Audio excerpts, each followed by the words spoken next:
These construction workers are about to do something amazing for this little boy. Take a look at the wholesome moment.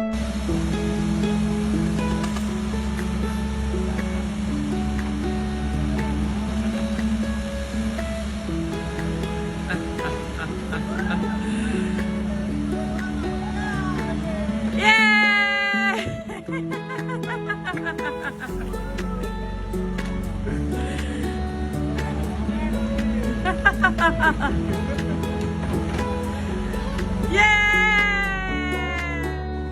A small act really can make someone's day.